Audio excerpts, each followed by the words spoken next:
Yeah. Got the flight book, it's a library.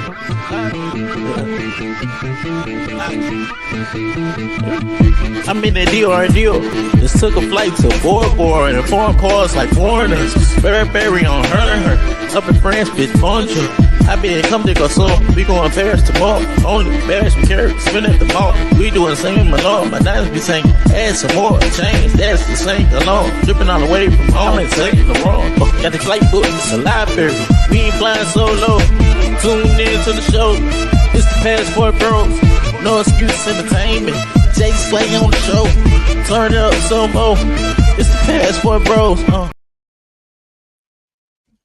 Yo.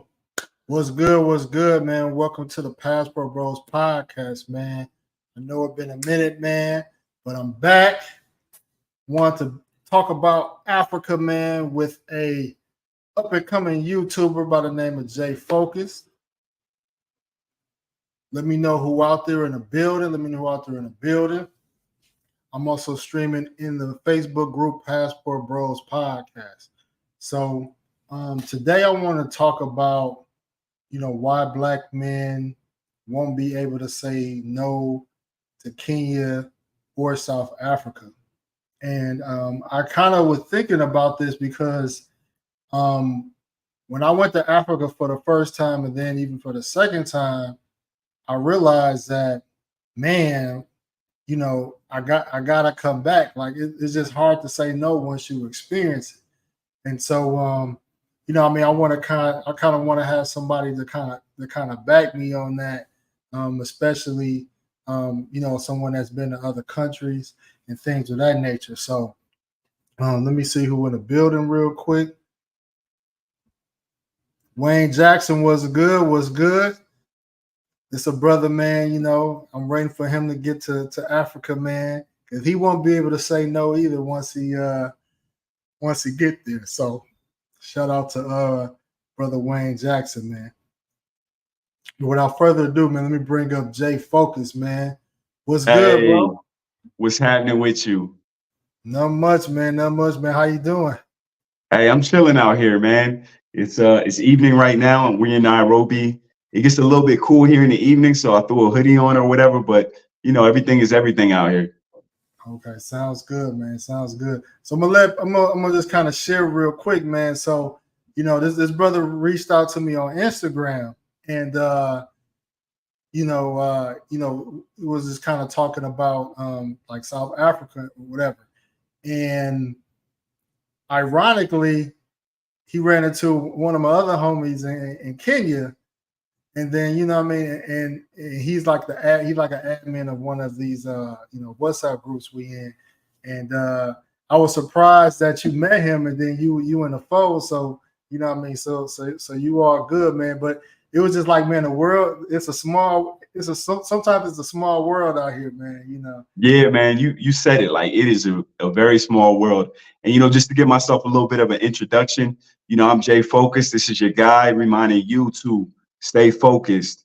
So I'm out here in the YouTube space. I'm pretty new, but I've been grinding, making a lot of contacts out here, doing the same type of content and just kind of connecting wherever I can. And so, I actually met your homie GMT out here, Gooch. I met him out here at the gym. We're actually at the same gym, like right down the street. So, it's a small world because you got two brothers from the States who meeting up in a whole nother city in Nairobi. We happen to be in the same damn neighborhood and going to the same damn gym. So it was just meant to be. Wow. So when you seen him, like, did y'all recognize each other as being American? Most def. I think he saw me first. He was like, yo, and dapped him up and everything. And it's good to have that American brother camaraderie when you're overseas. You know what I'm saying? And you could tell like the energy in the room, like everybody, all eyes was on us. Like, how they brought that Riz out here, you know what I'm saying? That swag, that energy. Like everybody's like, oh shit, they Black Americans, because sometimes they can tell, sometimes they can't tell. Like they know you're not Kenyan, but they don't know exactly what you are. You know what I'm saying? But once they saw like how we met each other, that universal Black American type of energy is, everybody knows what that is.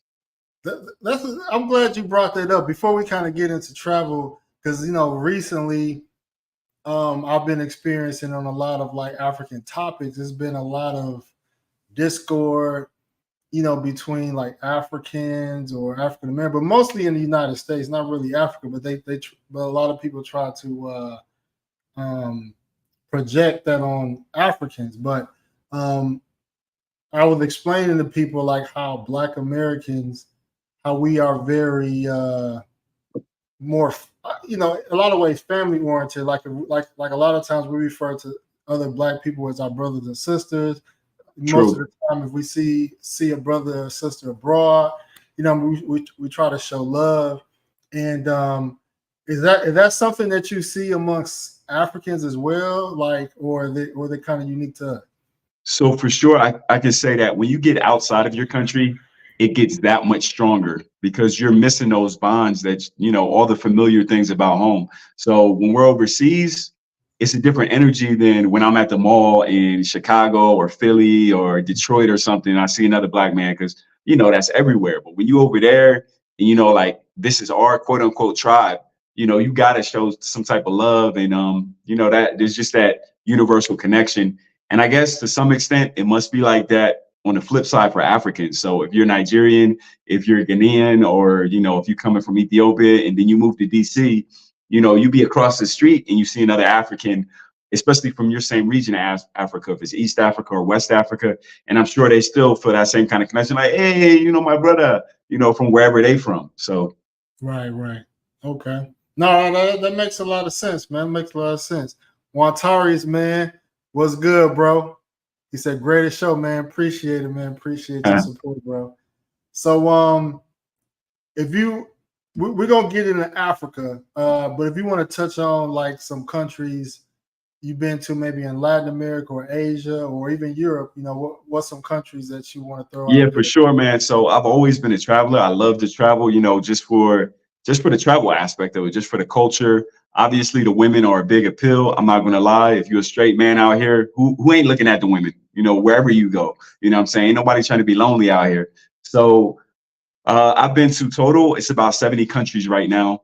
And it's not just one region of the world. I've done Latin America to death. I've done a little bit of Europe. I dipped my toe in Asia a little bit, Thailand, Cambodia, Philippines, Japan, Indonesia. I don't know what else I'm leaving out. Taiwan.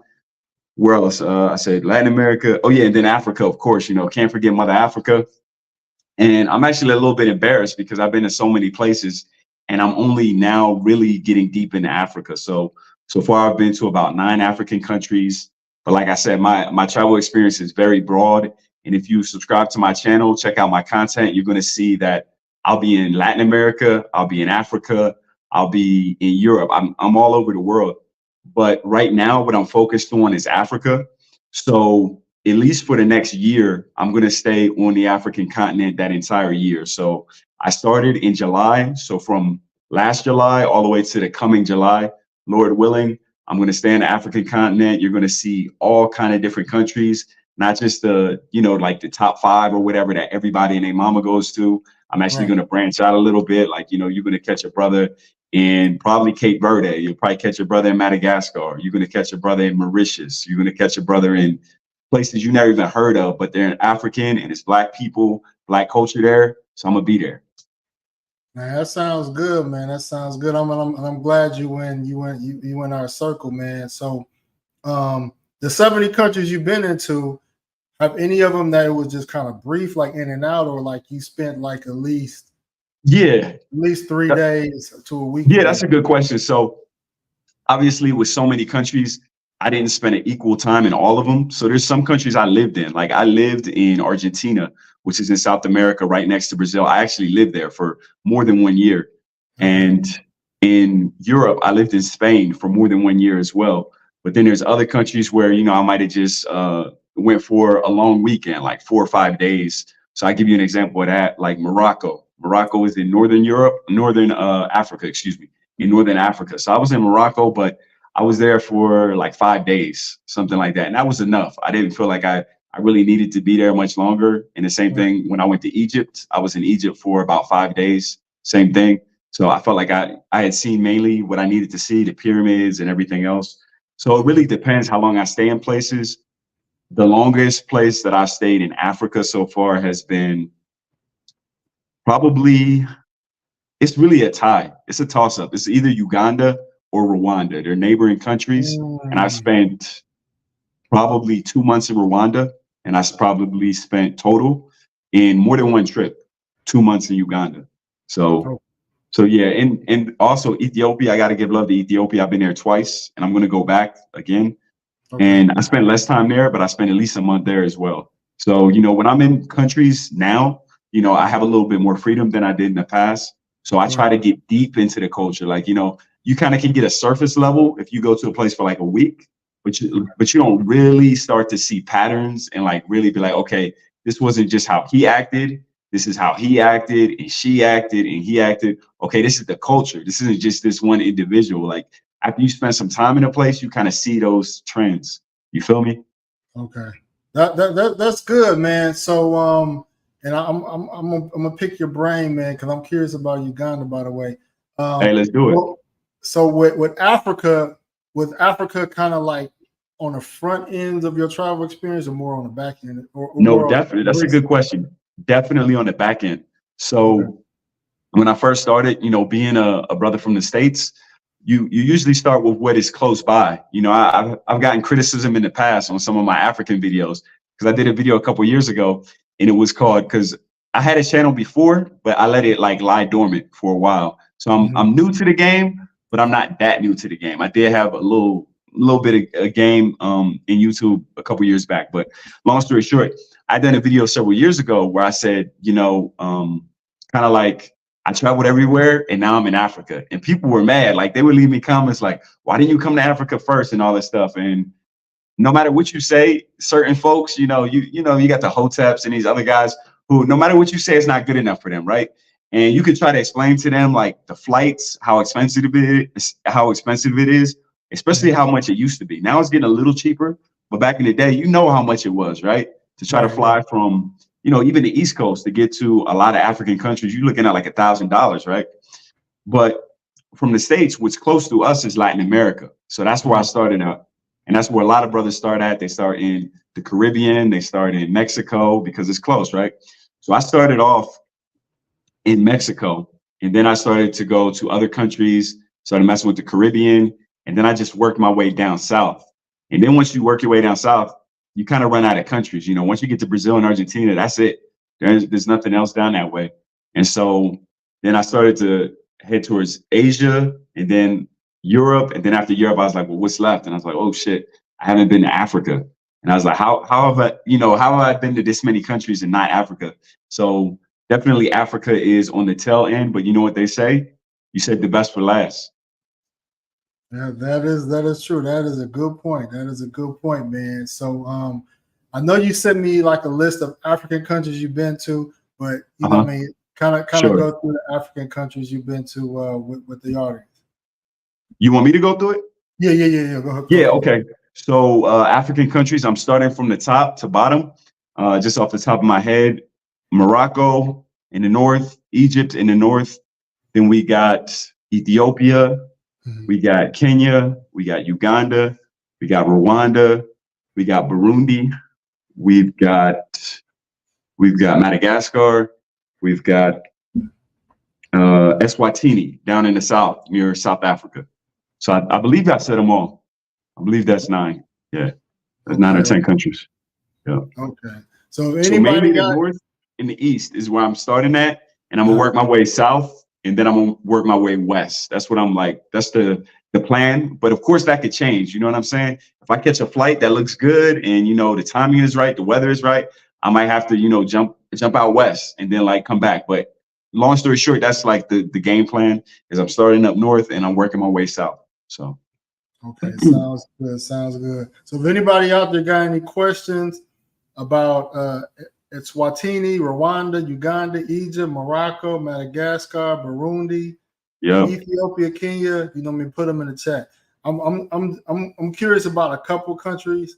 Yeah, for sure. So if anybody got any other questions, put them in the chat. So let's kind of start with Madagascar, because one of our travel brothers, Taylor Made Dreams, was just out there, and I had him on the stream as well. And he gave some pros and cons on Madagascar. So if you don't mind, man, kind of give us kind of like your recap of Madagascar.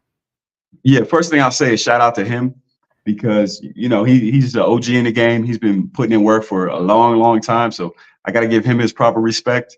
So my time in Madagascar is limited, but I think a lot of the points that he made, I can co-sign them. So if you don't know French, you are going into an environment where things are going to be 99% harder than they have to be. And I think that's not only Madagascar. I think that's all of French Africa. So from the guys that I know who've been to places like Cote d'Ivoire, which everyone says the parties are crazy, the women are right. But if you don't speak French, you're going to be severely limited. I've heard the same thing about Senegal and, all the other French countries in Africa. It's too many for me to name them. But know that going in there. It's not like when you go to Mexico and you say, okay, they speak Spanish, but they want these dollars, they're going to speak English, right? Nah, it's not like that. It's like our customers are French from France. Who are you? You know what I'm saying? It's a completely different energy. Like, I don't have to speak English. Like, our customers don't speak English. Why do we need to speak it for you? So don't expect people to speak English. Out of all the countries I've been to, I told you I've been to 70 countries. It's the only country I've been to where I was just like, they really not messing with English out here. Like, not at all. Like, bro, I was in Japan. I was in Cambodia. I was in all these countries that shouldn't speak English, and they spoke English to get the dollar. In Madagascar, it's not like that. You really need to know some French out there. That being said, it's an island country. So you do have your beaches and stuff, but most people, when they go to a country, they think of the capital city, right? They think, the biggest population, that's where it's going to be the most popping. But Madagascar is surprisingly cold. If you go to the capital of Madagascar, it's cold weather. It's colder than Nairobi. If you've been to Ethiopia before, if you've been to the capital, Addis, it's like that. It's cold at night. Like, it's serious. Yeah. It's high elevation. So I think a lot of people, like I said, it's not really going to be for them. You got to be like a super traveler type of guy who already been to every other place and is cool with a language barrier to really squeeze the juice out of that fruit. You feel me? Wow. So aesthetically, with Madagascar, I know I seen some pictures offline. And he kind of described there was like a diversity of women, diversity of hair textures. What was it like aesthetically with Madagascar? Because YouTube and Google don't give you nothing. No. So I can tell you that the look it's a Caucasian look, right? So it's generally you're gonna have you know what Caucasians look like, right? Like Amerie, the singer, she's I guess half Korean and half black. So not exactly like that, but you get an idea what I'm trying to say. What's his name? Russell Simmons. His wife is Chinese or Japanese or whatever. So that kind of mixed black and Asian look, because the people mainly their genetics come from Indonesia, which people heard of Bali. That's where Indonesia is. So it's mainly that kind of a look. So very, very petite. If you're not into petite women, you're not gonna like Madagascar, straight up and down.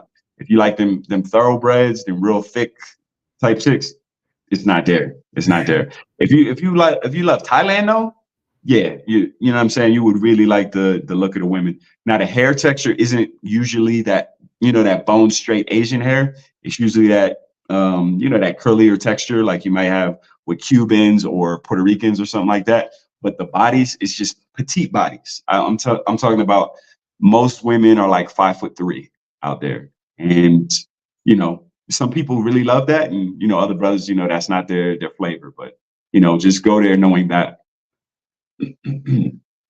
Yeah. I seen some photos. I seen some very cute faces. Obviously, I like the wavy hair texture, but sure, I didn't see really curvaceous.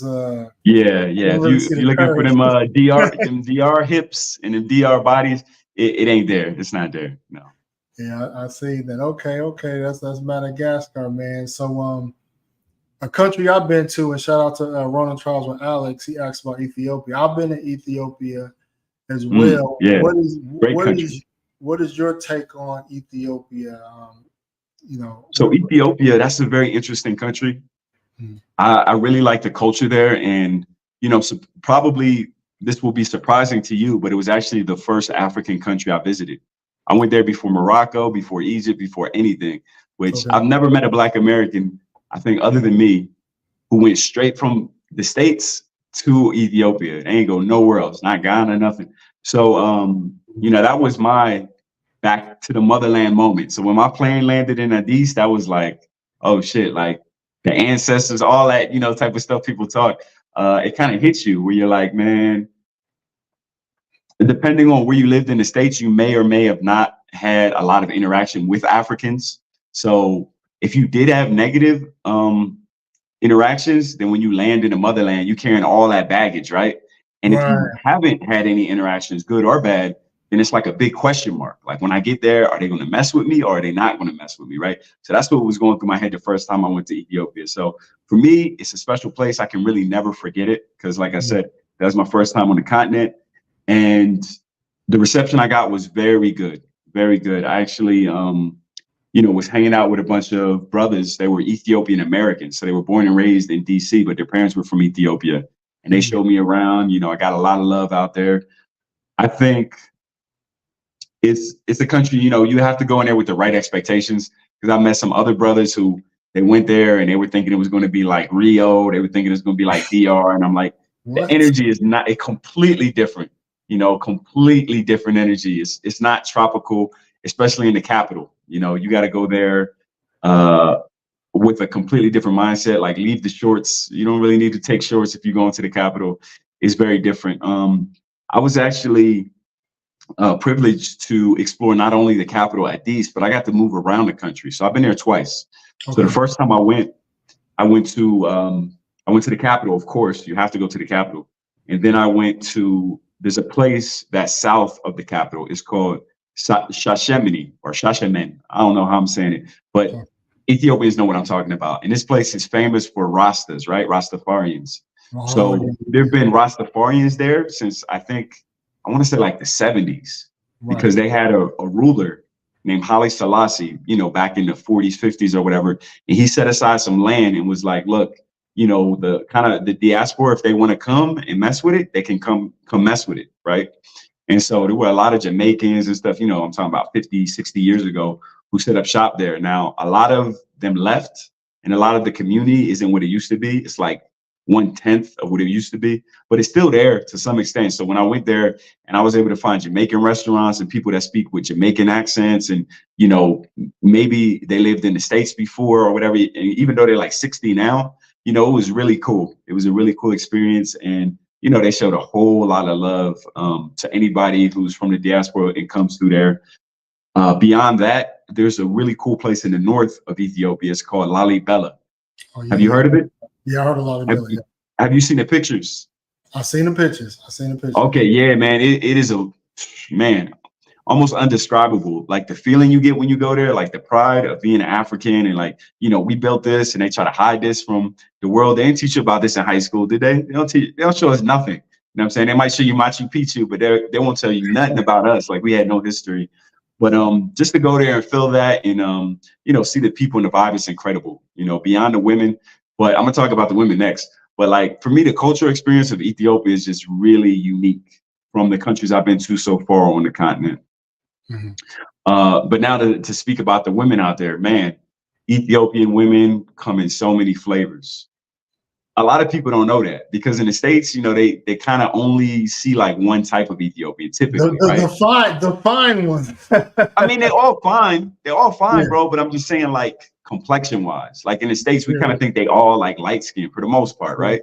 True. But like if you go to actual, you know, not only Addis, but if you go like a little bit south, the folks are darker. You know what I'm saying? Like that's why in Ethiopia, you could be Ethiopian, I could be Ethiopian, and they can't really tell the difference too much because, bro, they got every kind of look under the sun that you can imagine. Like they got like the softer, looser hair texture that we think of, but they also got like hair texture like West Africans. You know what I'm saying? It really varies where you go in the country. And like in the north is where they typically have more of an Arabic look. You know, they're more lighter, you know, I mean, they're beautiful everywhere. They got bodies all over the country. But it's just like, what flavor do you like? So if you like a little bit lighter, go up north. If you like a little bit darker, go down south. in the center, in the capital, obviously you got a little bit of everything. So you can, you know, really find your taste in the country. Yeah, I will say, when I was there, shout out to one of the tour guy. He did a tour. He was a tour guide for a lot of bigger YouTubers. And I linked up with him, man. Like you said, like the love was there, man. Like I was surprised, like how like friendly like the guys was, because in the United States you kind of feel like they're a little bit, you know, careful about who they bring in that circle. But like Sure, yeah, it's way different. It's a different energy. It's different, man. I mean, oh no, I don't want to cut you off. Go ahead. No, go ahead. Oh no, I was just gonna say, I mean, I don't want to make it sound like it's all sunshine and rainbows over there, because there are some haters. Just like in the States, there are some haters who, like, you know, try to, for lack of a better word, like keep their women to them. There are some haters in the country as well, but it's a minority. Where in the States, it kind of feels like it's the majority, right? I feel like that's the difference. Right. That's a good point, man. Because we was talking about, you know, we was talking about chicks. We hung out. I mean, they was just like some regular brothers in the U.S., man. I was just like, man, like these guys is cool, man. Yeah, surprising. You like, what happens when they get off that plane in D.C. or, you know, wherever else in the States? Like, what changes up? That's another conversation I'm trying to have. Yeah, because these a lot of these Africans, when they get to the U.S. and specifically when they arrive on the East Coast, different energy. They're getting indoctrinated in some type of way of thinking, man. But I'm gonna dissect that, man. I'm gonna dissect that on the stream. But as far as the Ethiopian women, now my take, some people were surprised. Like my take was that in Addis, I wasn't turning my head left and right like I would be like in DC or Minnesota, where there's a lot of Ethiopians. Like I was kind of like, where's the baddie? Where's the baddies at? Like, you know what I mean? Like I seen some, but it wasn't like every other chick. Like. So I'm gonna ask you this. Did it feel like there were more baddies at night or more during the daytime? Or about the same for you? I was in Bole, like I didn't see it. Like only time I seen, like I would say some, when I went to a couple of clubs, I may have seen some coming or working there.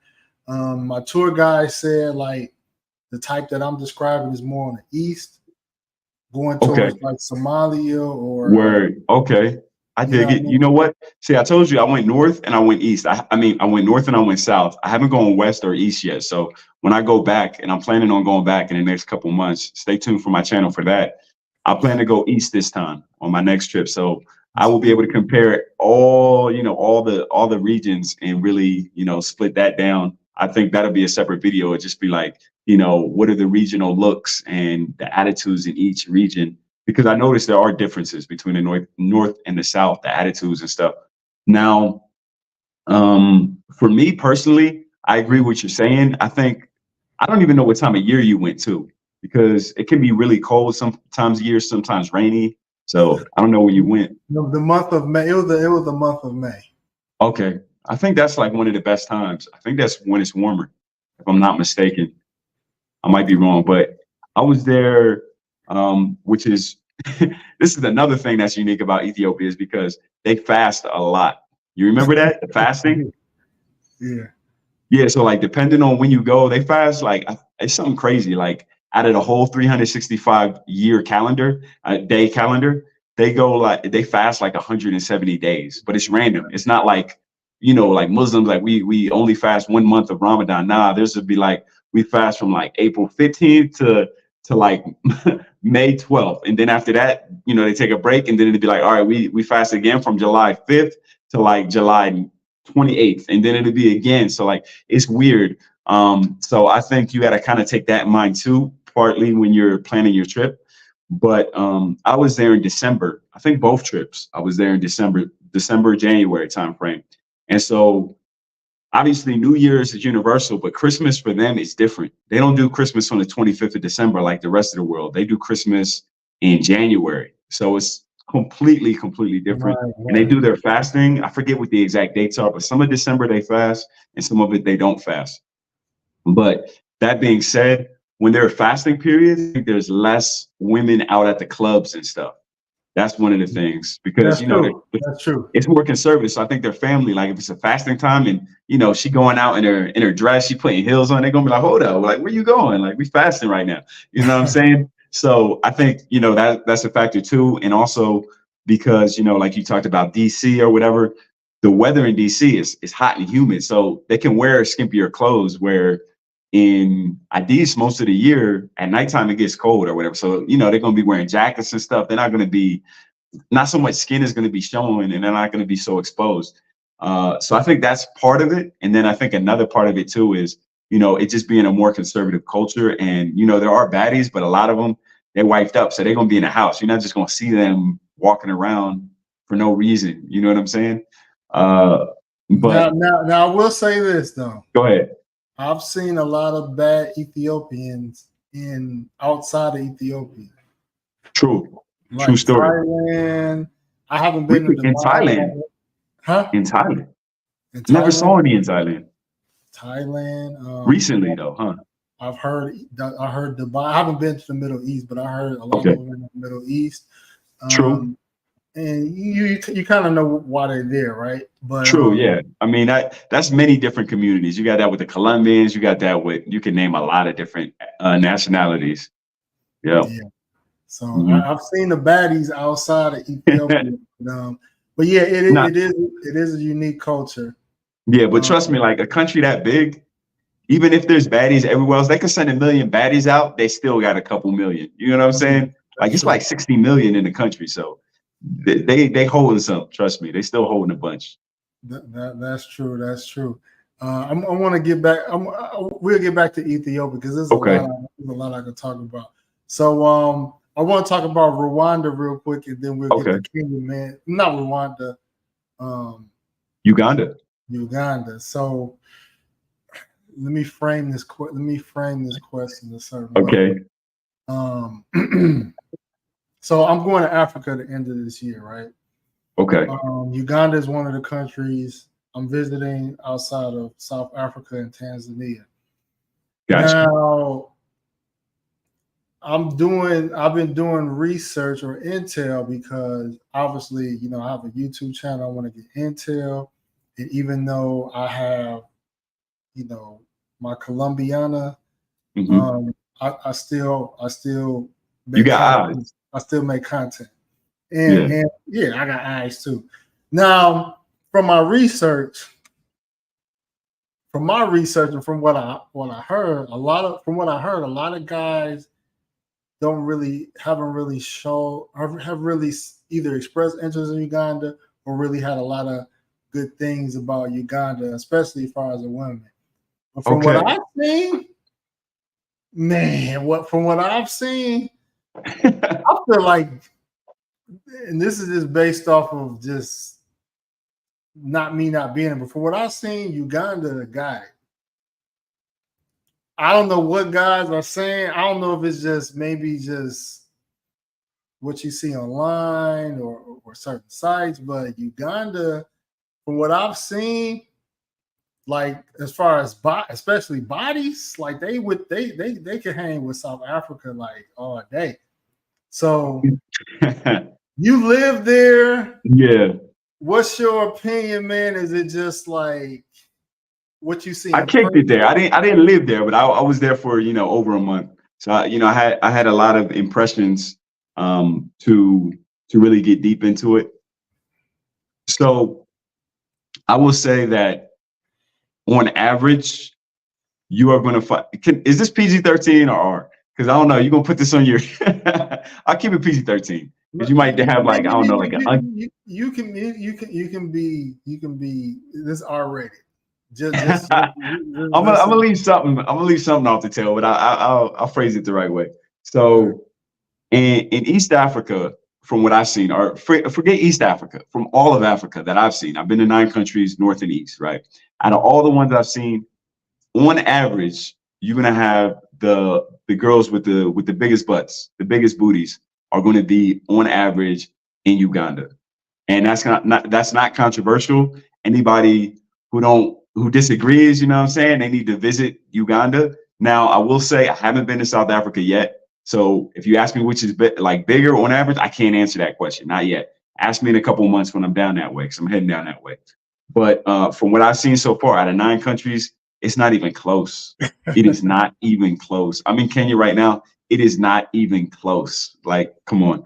Now, of course, you can find some thick ones anywhere in Africa, but you're going to be looking much longer in the rest of the countries that I've been to than you will in Uganda. Uganda got them. You know what I mean? It's funny too, because I was actually having a conversation with a Kenyan YouTuber earlier today. And I was asking her, because she went there, and I said, you know, what did you think about the women? And, you know, she said, she's like, I'm not, you know, a lesbian, I'm not bi, I'm nothing like that. But she said, you know, I couldn't not see it. She was like, yeah, they got way more in the back than we got. She said, it's not even close. It is. Well, from what I've seen, I was like, how is dudes missing this? Like, it's because it's landlocked, bro. If they had a beach, it would be a whole nother vibe. If they were where Tanzania is at, it would be a whole nother vibe. Everybody and their mama would know about Uganda. They're just not on the coast. No, I don't know because I know a lot of brothers, you know, like a lighter, like a lot of them like a lighter shade of women. Yeah. I mean, that's a factor, but at the same time, I feel like it would have way more attention. I'm not going to say it would be like DR level, of course not, but I feel like it would have way more. It would be in the conversation more. Like right now, most people, it's not even in those type of conversations. But if it was on a coast and they had a beach where you could just chill at, yeah, it would be in them conversations, because then you would see it. You know what I'm saying? Like you would see it in the bikinis like every day, and then people would have to vlog about it, and it would be global. You feel me? But the fact that it's in the center of, you know, Africa, and there's no beach right there, so you're not going to see those kind of like viral videos. It's just not going to happen. Wow. What about the face? Like, how would you compare, like, you know? Okay, so I would say the best looking faces to me personally out of all of Africa that I've seen is Ethiopia so far. Like I said, I haven't been to South Africa yet, but to me, I think Ethiopian face game is, you know, you're not going to beat it. But that's personal preference. You know, everybody's likes something different. So no, Uganda will not touch them when it comes to the face game, but when it comes to the waist game, when it comes to everything being in its place game, I'm out here spitting right now. Yeah, that's going to be, you know, they got the crown. They got the crown from what I've seen. And the attitudes are great too, because it's one thing for them to be, you know, thick, and then, you know, they got attitude, and, you know, they acting crazy, but no, they're humble for the most part, in my experience. Okay. No, I peeped that. Yeah. I mean, based on, I've only been to 2 African countries, but from what I've seen and other guys have confirmed, you know, I mean, you know, South Africa has been said to have has in totality, like, the most beautiful African women you can definitely find in South Africa, face and body. Yeah, I think a lot of that too is because you got to realize South Africa is so big versus Uganda. Uganda's population, I don't know off the top of my head, but it can't be more than 10 million, right? Maybe 15 million. But what is South Africa? Like 30? Something like that? Yeah, Uganda is a small country. Yeah, so you're talking about like 4 or 5 times as many women. So obviously you're not going to be able to compete with that, because they're going to have more mixtures. You're going to be able to find more of everything, you know, based on whatever a guy likes. But, you know, the Ugandan look is pretty much the Ugandan look. There's not much variety. So if that's not a look you like, then, you know, it's not the place for you. But if you can mess with that, then, you know, you're going to be able to find it repeatedly. That's the thing. It's like when you know, for example, if you go to Italy, there is an Italian look, more or less. People know what an Italian girl looks like. But if they're looking for like a girl who looks Swedish in Italy, you're not really going to find it. So it's the same kind of thing in Africa, where, you know, the Ugandan look is just that. And, you know, it's like you like it or you don't. You're not going to find a whole bunch of variety there. Unless you're talking about like the immigrant communities, because Uganda actually does have a lot of immigrants, surprisingly. In Kampala, you'll see a lot of South Sudanese, you know, those real tall, dark people, Right. real dark. You know what I'm talking about? Yeah. So you got a lot of South Sudanese because they share a border. And I guess Uganda makes it really easy for them to come. So you'll see a lot of them. You'll also see Ethiopians. You'll see Eritreans in Kampala. They have their own little community, their own neighborhood where you'll see the signs. It'll be in Amharic and everything else. And you got a bunch of Nigerians down there. They got some bomb Nigerian restaurants in Kampala as well. So yeah, like I said, the Ugandans more or less have one look, but you've also got these other groups of Africans as well who are in Kampala. Okay, sounds good. Sounds good. And I've had dates and stuff with Ethiopian girls in Kampala. So it's definitely possible. Yeah. I mean, pretty much all over Africa. Yeah, I mean, that I've seen in East Africa, you do have a good amount of people from neighboring countries. Like I just was in Rwanda, and you got Congolese over there because they share a border. You've got Ethiopians in Rwanda now. You've got, who else? You got a bunch of different communities, and I've been able to interact with not only, whatever the country is. Like if I'm in Ghana, for example, it wouldn't just be I'm with Ghanese women. Like, I think Austin, he was in Ghana, but he found a South Sudanese chick, that type of a thing. Yeah, it's very easy. Yep. So let's get to Kenya, man. So okay. Kenya, I haven't been to Kenya yet. I might squeeze it in, man. But a lot of Austin, shout out to Austin. He's really been hyping Kenya up. I know he has, yeah. Goots, GMT Travels. That is his favorite country in Africa, even though he will say that South African women, probably are better on average, but he, that's still Kenya. So he gives Kenya the crown over South Africa. Is that what he said? He enjoys Kenya more. He enjoys Kenya more because of the relationship. So he feels like what? Like the quality of life is better in Kenya, but like maybe the girls are just a little better in South Africa. Is that what you're saying? He has more fun with the women in Kenya. Okay. Well, there you go.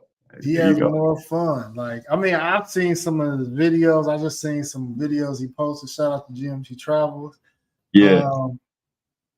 How he likes to kick it, the Kenyan women is down with that. They more on that level. Okay, that makes sense. That makes sense. I guess I seen a video. He had like a going away party because he's about to go to Kenya, but he got chicks in a crib twerking, and I was there. You was there? Okay. Yeah, I was there. Yeah. So I was like, okay, he is lit, man. So not that, I mean, South African chicks turn up too, but as it relates to Kenya though, and I put South Africa. I'm noticing that Kenya and South Africa are becoming the favorites for a lot of the, what I would say, passport bros to travel to in Africa. And so since your experience with Kenya, what I mean, what is it about Kenya why black men, once they visit, they're gonna feel like I gotta come back? All right. That's a good question. Yeah. I will say that Kenya, compared to the last couple countries I've been to, because I haven't been to South Africa yet, I'll say that again, is far ahead infrastructure-wise. And it's not even really close. Now, the only one in that fight that you could kind of throw in there would be Rwanda. But the thing is, Rwanda is so small. It's so small. So in some ways, I feel like Rwanda will pass Kenya. But with it being so small, it can really only go so far, if you follow me, as far as infrastructure and those kind of things. But because Kenya is such a vast territory and it has such a big population, they have things that a lot of African countries just don't have and won't have for who knows how long.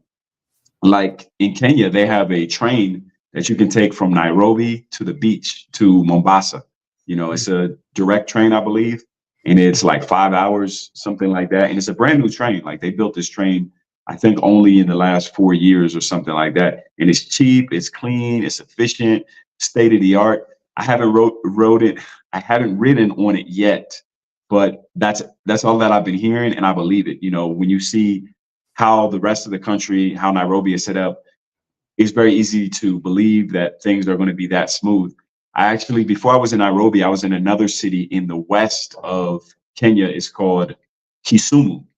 So I took the bus, which I don't really recommend, but I wanted to do it for the experience. It wasn't because I was trying to save money. I wanted to see the experience, to see the little villages in between, right? Not just fly over them. So I took a bus from Kampala and I stopped in Jinja, which is heading towards towards the east, toward the border with Kenya. And then we crossed the border. And then the first city that you cross into Kenya is Kisumu. And let me tell you, the difference between Kisumu and the last city on the Ugandan side of the border, it's like 25-year difference. Wow. As far as like the way the infrastructure is and like the way the streets are laid out and on and on and on. And I think even they would admit that if they, you know, were being honest, that, you know, they do need to catch up a few years. And so, like I'm saying, at this moment, Kenya is just very far ahead. It's stable as far as getting things done. To give you an example, Uber in some of these other countries. So number one, Rwanda doesn't even have Uber. They have their own app that doesn't work nearly as well. Uganda has Uber, but it's very, very hit or miss. You get a lot of times you're gonna book a ride. First thing that happens, ring, ring. You know, 3 minutes later, you're sitting there on the app, you're watching it. Homie didn't move at all. You're like, yo, I got somewhere to be. And homie didn't move at all. His car is completely still. He calls you. Hello. Yes. Where are you going? Look at the map. Exactly. Hello. Where? Tell me where you are going. I'm going to the mall. Okay. 200 shillings or whatever. I'm like, wait, it says 50 shillings. No, we do 200. We don't use the app. 200. You get stuff like that, man. You get stuff like that in Uganda.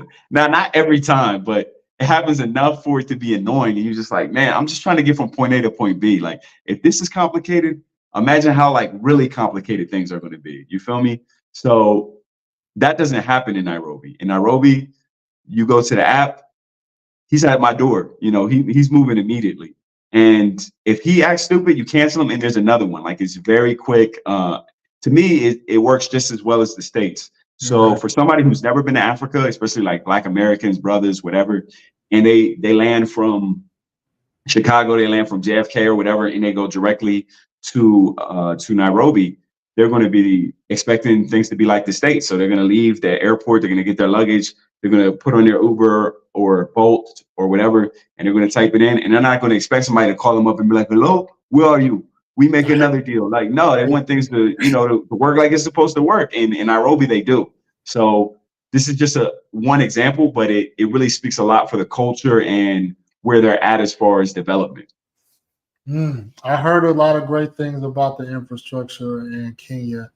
Another thing I heard a lot of brothers talked about, Austin, Checking Effects, GMT, Travels. They talked about the friendliness of Kenya. You know, how can you elaborate on that? So I don't know exactly what they're referring to as friendliness. To me, I don't see it being any more friendly here than anywhere else, to be honest, that I've been in East Africa. To me, it's pretty consistent. Not saying it's bad, not saying it's amazing, but it's just like, it's consistent. It's okay. You know what I'm saying? So I think maybe what they're referring to as far as the friendliness is the women being outgoing. So I would say here, out of all the places I've been in Africa, by far, they're the most outgoing. So if a girl likes you here, she's going to make it clear. Okay. I'll give you one example. I was in the supermarket the other day. First day I landed, actually. The first day I landed. I'm in the supermarket. It's a girl and she's selling juice. She's in the supermarket, but they have a section where they're selling fresh juice. And so I say something to her like, you know, is this juice good? And she's like, yeah, it's good. And I'm like, how do I know it's good? Like, I don't know if I can trust you. Like, did you squeeze this by hand? You know, I'm just flirting with her, just messing around or whatever. Wasn't trying to get her number. Wasn't, you know, really trying to do nothing. Just me being me. Just, I can't turn it off, right? So I'm walking through the supermarket or whatever. I'm doing the rest of my shopping. I leave. I go to pay, and as I'm about to leave, a dude comes over to me who works there, and he says, "Yo, she really likes you, but she's shy. Like, you want to talk to her?" I'm like, "Yeah, we was already talking. Like, she wants to come. She can come talk to me." So that kind of a thing, it's not going to happen in Uganda. It's not going to happen in Rwanda. It's not going to happen in Ethiopia. Forget about it. It's not going to happen. So if that's what they mean by friendliness, then I can co-sign that. Then yeah, little things like that, where the women will put their first foot forward. That happens more in Kenya than in other places. Now, that being said, don't let that confuse you into thinking that the girls here aren't still women. You know what I'm saying? Like, they still gonna flake, they still gonna play a lot of games and on and on and on. That, you know, women are just women. So, you know, just because they put the first foot forward or whatever, that doesn't mean it's gonna be a layup or, you know, that it's gonna be smooth sailing. But I will say that it is nice for a change to get that variety where the women are going to be a little more assertive. And that happens, like I said, not only just in the supermarket, that'll happen in nightclubs, that'll happen in restaurants, that'll happen just wherever they're feeling you. You know what I'm saying? They're not shy in the sense that some of the other girls might be a little more shy, at least in public. You feel me? Because, you know, let's be honest, at the end of the day, adults in private are going to do what they're going to do, and adults in public might act a little bit different. That's right. Austin said that the choosing signals in Kenya was off the charts, like they was choosing them. You know, yeah, the choosing signals, he's right. Across the board, you know, that's not just, oh, that's because he's Austin. No, that's everybody. Like, I got a partner, he's here right now. He arrived, he's only been here like 2 or 3 days. And, you know, he looks completely different from me. He looks completely different from Austin. He said the exact same thing. He said, man, they are choosing. He said, I just arrived and I'm getting people walking up to me like, yo, she likes you. You know what I'm saying? Like, wow, that's crazy. Yeah, it's like that. It's like that. That is crazy, man. Shout out to Wayne Jackson. He posted this question earlier. Okay. He said, is Kenya becoming more Western, the most westernized country in East Africa? It's not becoming, it already is. Okay. It is by far. It's not even close. Yeah. I mean, what other countries do you got? Tanzania? No. No. Rwanda? No. Uganda? No. This is definitely the most westernized. You know, whether that's a good thing or a bad thing, that's up to you. Now, some of the negatives about them being westernized is, you know, if brothers is trying to get away from some of that, you're going to get a little bit of it here. One way a brother put it here, another American brother put it was, he was like, it is so funny to be talking to this girl who has like a, I don't want to say fake, but like a almost British accent. And then she just like starts throwing the N-word around and you're like, huh? Like, where are you from? Like, you sound British, but then now you want to sound like you're from Atlanta, like all of a sudden, you know? And yeah, it's just a weird combination. And I think even for them, they're kind of like putting together their identity and their culture because they do have a lot of British influence. They drive on the side of the road like the British do. All the electrical outlets here are the British side. They speak with British words. They don't say elevator, they say lift. So they have a lot of British, like old school influence, but then at the same time, they're more looking towards America for culture. So it's a really interesting mix. And then they're Africans at the same time, and they all speak Swahili. So it's a mix you just gotta experience to really understand. That's interesting because you know, when we talk about westernized women, and I've been watching a lot of O'Shea Kinganda channel, man. They talk about how Kenya, because they have women have more economic opportunities. He said that a lot of even African men are saying like they're not looking for Kenya for wives. Like they'll probably look at more Uganda or Tanzania on the East Africa side of anything. And they are seeing a difference when it comes to Kenyan women as far as like, you know, them having more economic opportunities and things of that nature. But on the flip side, guys say it's still not as extreme as obviously Matrix USA. That's so funny, man, that you just said that because I literally said almost the same thing you said word for word 5 years ago on my channel. The biggest video I have is one. It's called Kenya versus Uganda. This is from 2018. And everything you just said, I said it, and it's still true today, but it's even more so. And I said in that video, I said, right now, they're not quite at the level that the West is at, but I said, give them like 5 to 10 years, you're going to see. And, you know, sure enough, like when I was here originally, because the first time I came, I only stayed for like a week, you know what I'm saying? So obviously I was talking, but I didn't have the kind of experience like I have now, right? But I was saying in that video, like, look, in like 5 to 10 years, you know, they're going to start to become way more Americanized. But I said right now, in this year, you know, that you're going to be blown away by how feminine they are, et cetera, et cetera. And, you know, fast forward 5 years and they throwing around the N-word and stuff. And, you know, they're watching TikTok videos with Cardi B and, you know, all these other, you know, all the trash from the States, they get it, but it's still not quite their reality yet. So, you know, that's kind of the best way to sum it up. They see it, they know a little bit about it, but it's not their reality. Not quite. You know, maybe in 5 more years, that's when it'll be ratchet season over here. But I think right now you can still avoid that for the most part. More Fortune said, how common do they use the N-word in Kenya? I don't want to over exaggerate and say like I'm hearing it all day long, because that's not the case. But if you're dealing with the younger generation, you know, girls under like 25, don't be shocked if you hear it, you know, come out their mouth and you just kind of go, huh? Like, you African, like, because I haven't heard it anywhere else in Africa. Like I said, I've been on the continent now, just traveling nonstop since July. So exactly like 92 days, something like that, depending on what day it is. But yeah, I haven't heard it once in Kenya. I mean, I haven't heard it once in Uganda. I haven't heard it once in Rwanda. Didn't hear it once in Burundi. And, you know, I heard it once or twice, you know, from women specifically since I've been here. I can tell you a word that I've heard in South Africa that's American. They use fuckboy. I've heard them say that. Okay, I haven't heard fuckboy, not yet. But, you know, since I've been here, I haven't been dealing with only Kenyan women. I've been dealing with other women because, like I said, you know, in most of these, if you're in one of these big cities in East Africa, for the most part, you are going to have other African women from other countries. So, you know, that's what I've been dealing with both. I'll put it like that. Okay. I'm still trying to get the appeal. Well, I understand the appeal for Kenya if you haven't been to South Africa, right? I can understand. Yeah. So go ahead. Real quick. My biggest reason why I didn't choose Kenya on this trip was, one, because of the westernization. 2, that's funny though, but South Africa is just as Western, probably more so. Not even probably. I'm gonna get to that.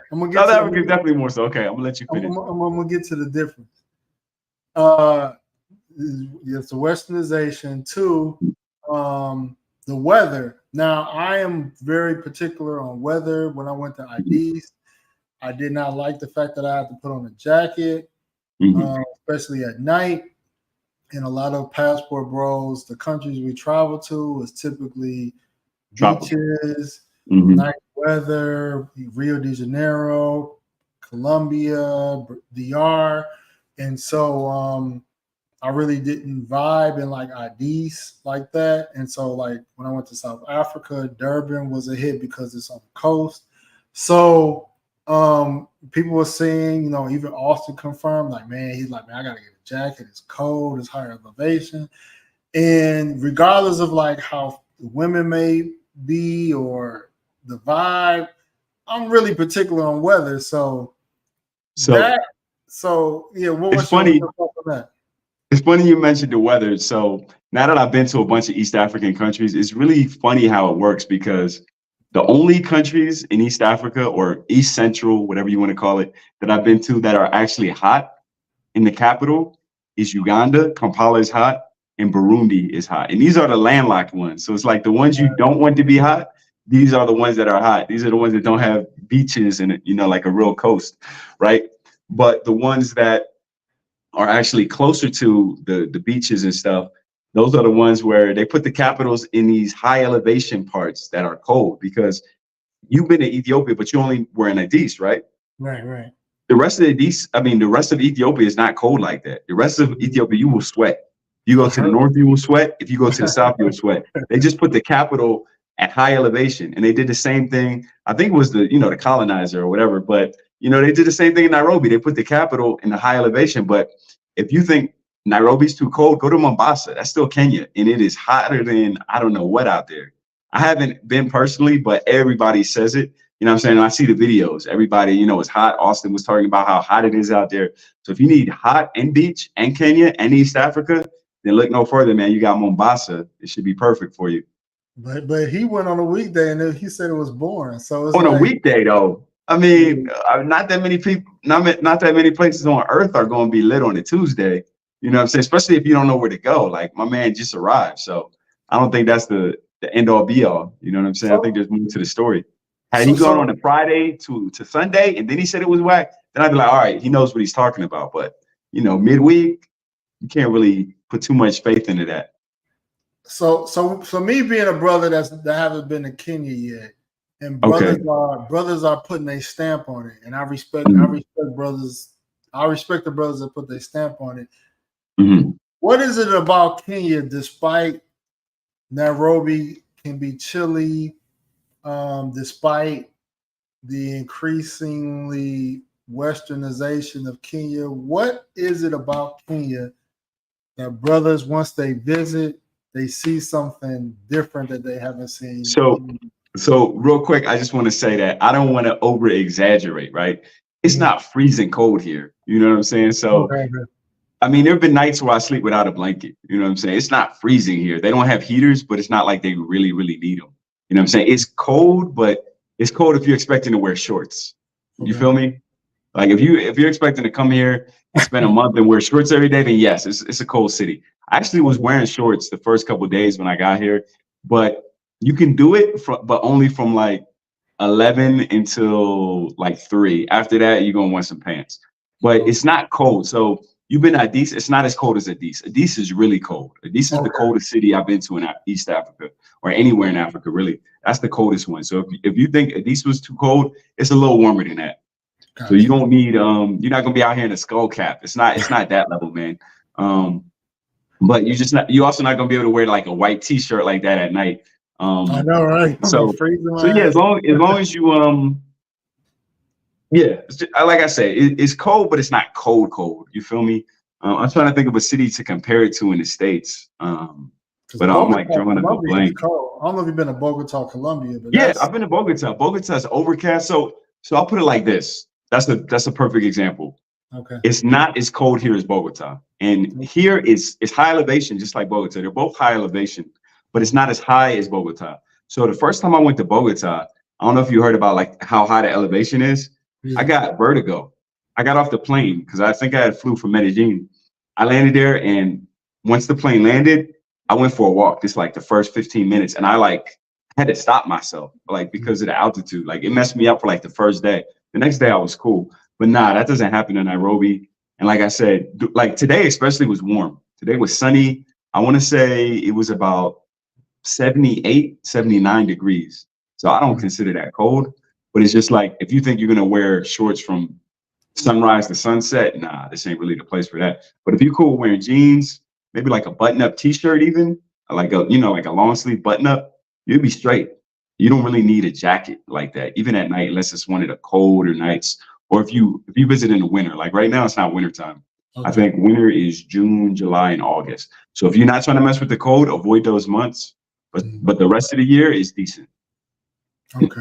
And as far as the westernization, like you were saying, so there is some westernization here, but let's not get it twisted. South Africa is way more westernized. Like I give you a perfect example. One that you cannot argue. You cannot argue, right? All right. Rainbow marriage is legal in South Africa. They will not try that here. I get you. But I will say polygamy is probably more accepted in South Africa than probably is Kenya. No, not probably. Definitely. I give you that. Definitely. But I feel like that doesn't rule all. You feel me? Because even that polygamy stuff, how many dudes in Joburg is really practicing polygamy? Like, let's keep it 100. No, we're not allowed. That's like out in the sticks, because because South Africa is so big and it has so many ethnic groups, there's no way they could like tell Zulus and people who live, you know, out in the bush, like, nah, y'all can't do polygamy. And because it's one nation, they can't say, well, they can do it, but no one else can. So because of that, they have to like, you know, make it legal. And I think that's really the only factor at play there. But you're not gonna see nobody in Cape Town really like on some polygamy shit unless they, you know, unless they like Arab and they flew their wives in from Saudi or some shit like that. That's true. That's my assumption. Like I said, I haven't been there. Maybe you'll blow my mind. I go there and I see, you know, homies show up with like 4 wives. I don't know, but I think that's like a very niche thing.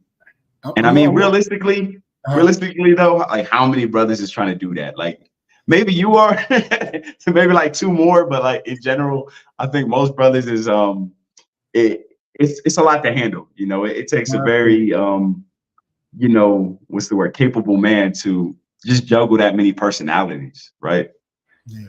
No, because it's not just like, I think a lot of young dudes, especially, I'm not speaking about myself, but I think a lot of young dudes, they look at polygamy and they kind of like pedestalize it.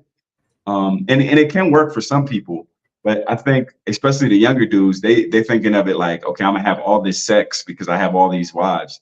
When I think it's more like, I'm looking at it like, if I have all these wives, I have all this responsibility, because I can have all this sex without the wives. You know what I'm saying? Like if I'm gonna do it formally and I'm gonna have all these wives, then I'm gonna have all these responsibilities. So to me, it's not really attractive. So I wouldn't even like add that in the balance between Nairobi and or in Kenya and South Africa. To me, polygamy is just like, like it's cool that they allow it, but it's not something that, you know, personally weighs a lot to me. Like to me, what matters more is like where they're going in the future. And to me, that's like, you know, the rainbow marriage kind of stuff. It's like, would I want my kids to grow up around that kind of stuff? I'm not sure. I'm gonna get into what gives South Africa the edge.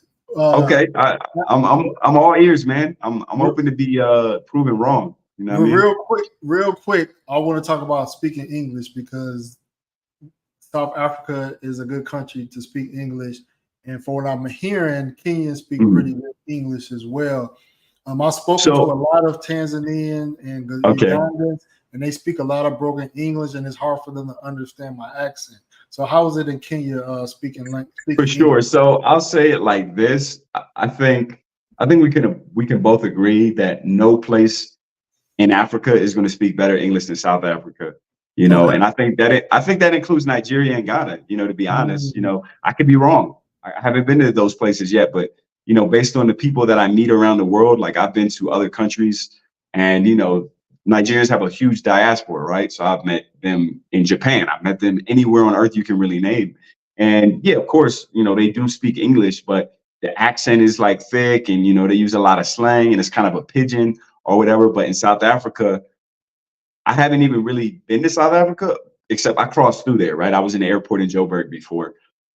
To me, their English is like, it's like the States. Like there is no like Creole, there's no like pidgin. It's just like you either speak pure Afrikaans, you either speak pure Zulu, or you speak pure English. It's not like these other countries where it's like a corrupted English. Like, you know, even if you can understand it, there'll be times when you don't. You know, even Jamaicans, you know, no disrespect to them, like they have Jamaican Creole is here, and then they have English is here. Like there is a separation. You know what I'm saying? Okay. But I will say that, like I said, I think South Africa, as far as the whole continent of Africa, they're going to speak the best English on average. I think Kenya could be like number 2, but it's definitely not going to beat the South Africans when it comes to English. Okay. Shout out I'll give you a perfect example. I was doing a video with another. Hold on, real quick. Let me shout out the super chat real quick. Yeah, go for it. Shout out to the homie Shao Khan with the 20 Canadian dollar super sticker, man. What's good? I guess he just tuning in, man. He like, who has better looking women, man? I'll get to that. We transitioning from Kenya. Okay. Man. What was you about to say, brother?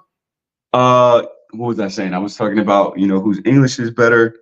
What was I saying? I said, man, I lost. I was talking. Kenya. Oh yeah. So there was a Kenyan YouTuber. We did a video for her channel earlier today, and me and her, we were having conversations, you know, back and forth. And I'll say 95% of it was fine. We understood each other, but every once in a while she would say something and I wouldn't know what she said. And sometimes I would say stuff and she would be like, repeat it. and I'll say it like 3 times, and it would be clear as day.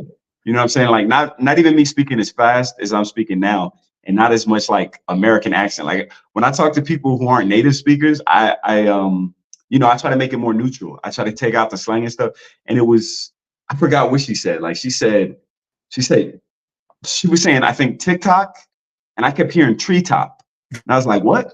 She's like, yeah, treetop. And I'm like, what is treetop? Is that something new? And she said it again. She said it like 4 times, and I didn't know. And I was like, oh, you're trying to say TikTok.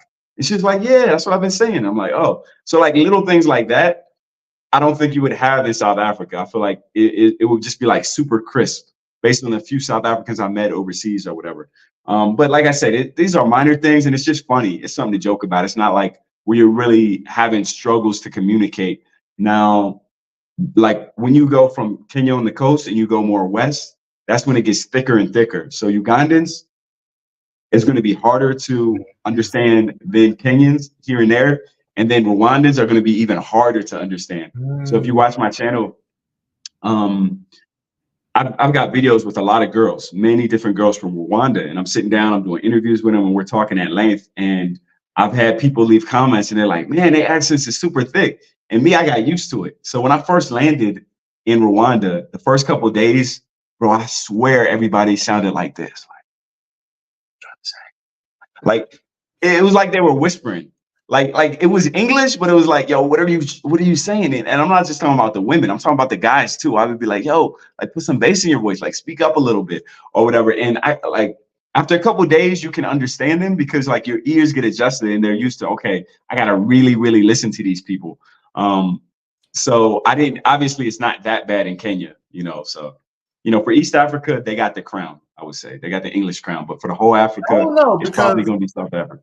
I mean, there's not a lot of people that speak English in IDs, but the one that spoke English, it was pretty good.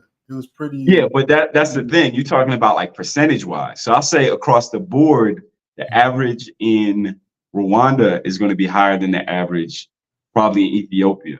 And across the board overall, though, it's going to be Kenya. You know what I'm saying? Okay. Yeah. Because like the Ethiopians you were dealing with in Addis, they're probably like more upper class. They probably went to like international schools and on and on and on. True. Shout out to More Fortune. I'm gonna get to your question after we dive into answer that super about Burundi. So here's my thing about. And Shao Kahn want to know about better looking women. So the consensus right now is South Africa. I'm just going to be straight up. The consensus is South Africa. He hasn't been to South Africa yet. Nah, I haven't.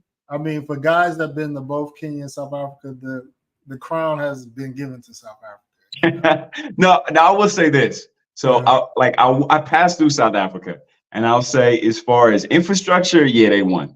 I can't talk about women who won, but definitely infrastructure they won. Like it's just way ahead. It feels like little America. It feels like you in Canada. The little that I saw, it just was so much like the States. I was just like, damn. When you go in South Africa, you're gonna be like, God damn. Like the Joburg airport, man. I thought I was in like the Dallas Fort Worth airport. I thought I was in the Houston, the Bush airport. You know what I'm saying? It could have easily been somewhere in Texas, based on the architecture and stuff that I saw. So I'm really excited to get down there.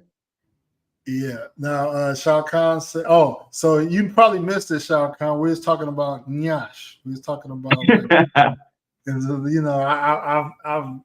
I've embraced the word. Shout out to the Nigerians, Nyash. You're gonna need it in Uganda. They know about it. Yeah. So Uganda got it. Uganda and South Africa got it. We for days. The Nigerians say Ghana got it on the west side, but on the east side or south, Uganda and South Africa got it. So we've covered that. Shout out to More Fortune, man. Appreciate the $5 super chat. Said loving the live stream, man. Man, appreciate it, man. Appreciate it. So getting hot, man. South Africa, man. So, I have experience in that country, and why I think black men won't be able to say no to South Africa, man. it's hard to get brothers to go to get to Africa. It's hard to the masses. It's hard to really get them because they haven't seen enough receipts or whatever the case may be. But once you go to, I would say probably Kenya too. Once you go to these countries where guys have put the stamp on, it's going to be hard to say no moving forward because everything you thought about Latin America is going to be changed. You're going to see great infrastructure, like you mentioned in Kenya. You're going to see great infrastructure in South Africa. Nightlife, and I've partied a lot in Latin America. The best nightlife I've experienced internationally was Thailand and in South Africa because one, they play hip hop music. True. That's big. That's big. A lot of people don't realize that. Like when you go to Colombia, you go to DR, maybe if you're in just social clubs, but you know what I'm saying. If you go to the capital like Santo Domingo or something, you're not going to hear hip hop. They're not messing with trap. You're not going to hear Jeezy in the club. Yeah. Nah, you're not. You're gonna be hearing, you know what I mean, that Gasolina. You're gonna be hearing the new Daddy Yankee. You'll be hearing Bad Bunny. That's cool. I fuck with It's Bad not Bunny. wrong with that. You know what I'm saying? Because like I speak Spanish, bro. I'm fluent in Spanish, so I can rock with that. But I know a lot of the brothers don't, and they that's not what they're going for. So you got to set your expectations. But when you go to places like Poland, for example, surprisingly, they really mess with American hip hop.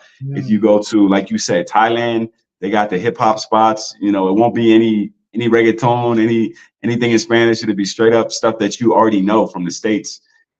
And a lot of brothers don't take that into account when they're traveling, that, culturally, there's not going to be that familiarity with us that we're used to. We're the top dogs culturally. When you get to Africa, the top dogs are going to be Nigerian culture, the Afro beats and et cetera, et cetera. Enough has been said about that. And then us, we're going to be what you're going to hear. You're going to hear a little bit of reggae too. Surprisingly, the first time I came to East Africa, I was shocked how much they mess with reggae. So, Rwanda, Uganda, a lot of chicks would, we'd be like, grab the Spotify, throw in a playlist, and they'd be throwing some reggae on there. I'd be like, okay, I didn't think y'all got down like this. Y'all far from the Caribbean, but they mess with that too. But you're not gonna have that in Latin America. You're not gonna be in the club. They're not gonna be playing no, the stuff from the States, pretty much. Facts, especially in Brazil, Colombia. I mean, they got their own cultures that they're really proud of, and that's what they stick to. Yeah, you got I've been to some Afro-Colombian spots, and they incorporate a little bit of African music, and I do like some reggaeton as well. But I've seen a lot of techno and like Medellin. True. Other non-black parts in Brazil, you can forget about it for the most part. So DR, they kind of mix it up a little bit, but you really won't be in your zone until you get to like Africa. You know what I mean? Sure. And South Africa is known for Amapiano, so Amapiano is a nice genre as well. Shout out to Shao Kahn again for another $20 super sticker, man. Appreciate it, bro. He says, I have to agree with him. South Africa English accent sounds the best. Yeah, that's true. They have very clear English.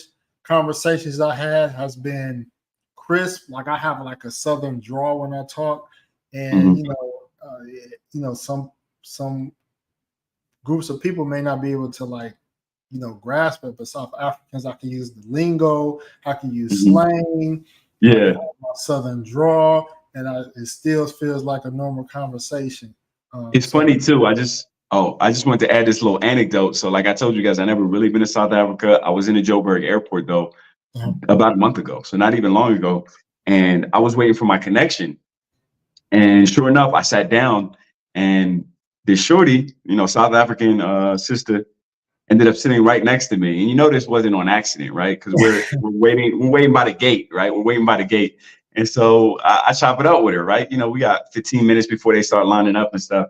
And of course, man, the combo just flowed, man. It flowed just so easily. And I was able to speak, you know, it had been months since I was able to speak to someone in English, like using the full mannerisms, like the slang and everything, and her to be able to keep up with the jokes, not feel like, oh, I gotta edit this part or anything like that. And, you know, before we even boarded the plane, I was like, oh, why don't you, you know, give me your contact? And she was all about it. She was like, yeah, you need to come back to South Africa for real. She was like, you can't just pass through, and I'll show you around the city, et cetera, et cetera. So things went very smoothly there. That's crazy. Because I've heard Nigerians in South Africa try to emulate a American accent. Women in South Africa. I've heard that about many countries, man. I heard that about Japan. I heard that about, you know, Poland and different parts of Europe. That, yeah, they be they be capping sometimes. Not all of y'all, but y'all be capping sometimes. You know what I mean? Man, another super sticker, man. Appreciate the support and love. He's coming through in a big way. Yes, sir. Yes, sir, man. That's a brother, man. I'm looking forward to him going to South Africa, man, because I know it's on his list, man. And you know, he respect my opinion on a lot of places. Shoot, man. well, if he's out there when I'm out there, shoot me a line, man. We can link up and do something. Oh yeah. He's a heavy hitter, man. I believe it. So here's the thing. This is why I planned on doing a stream about this, but this is why South Africa, in my opinion, gets the edge over Kenya if this is important to you. And sure. O'Shea mentioned this as well. For a Black American couple moved to Africa and they decided to live in South Africa. South Africa, you can own land freehold. I remember you were saying that. Yeah, you've been saying that for a minute. That's facts. So when it comes to generational wealth and passing things on to your kids, land is usually the first thing that you think about. And especially if you plan on having children with a woman in Africa.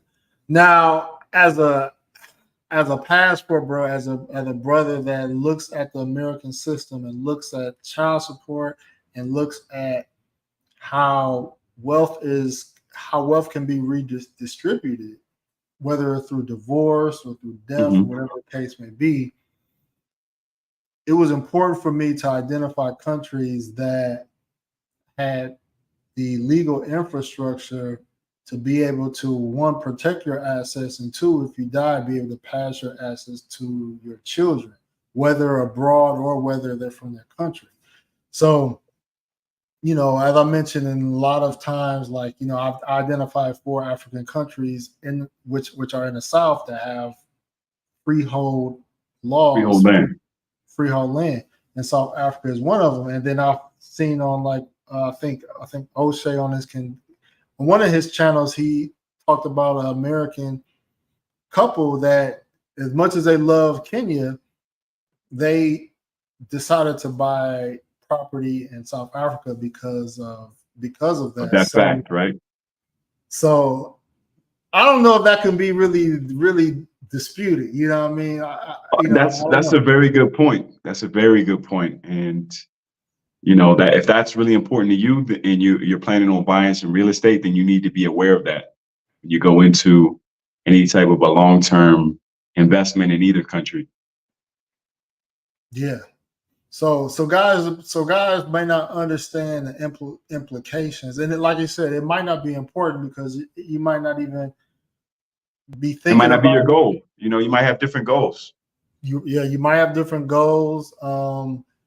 You might not think about having children. For me, it's about having children, and for me, it's about me setting up men, specifically Black men, to say, if you want to build a legacy, this is the countries that you should think about. And that's why I push South Africa so hard. So as a man, regardless if you're Black or as a man in Western society, what we see a lot is we see women have leverage in a lot of Western countries, especially when you have a child or when you're married. And so if you're in even though this is just my opinion, but even though, like, let's say women in Africa, they're more feminine, they're more submissive, culturally they're less likely to divorce. What I look at is that what the card they have in their back pocket, like, do they have the upper hand? And in a lot of cases, these women do have the upper hand when you're a foreigner, because if you own land, if you get land in, like, let's say Kenya or Nigeria, Uganda, and you do a 99-year lease, a 99-year lease doesn't give you rights to you typically can't pass it down. Like, really? Yeah, from what I've read, 99-year leases is for the person that obtained the lease. And if you die, I didn't know that. I thought it was for the whole 99, like, no matter if you pass hands or not. It may be some caveats with that, so don't quote me on that. But from my understanding is that it's not something that you can. It's transferable. Is what you're saying. Okay. And two, if you want to own land outright, depending on the country, you got to be married to one of these local women. So is that right? So yeah, so it's no different than you being. Are you sure about that with Kenya? Because I know that's the case with a lot of Asian countries, but I didn't think Kenya was like that. I could be wrong, but this is the first time I'm hearing it.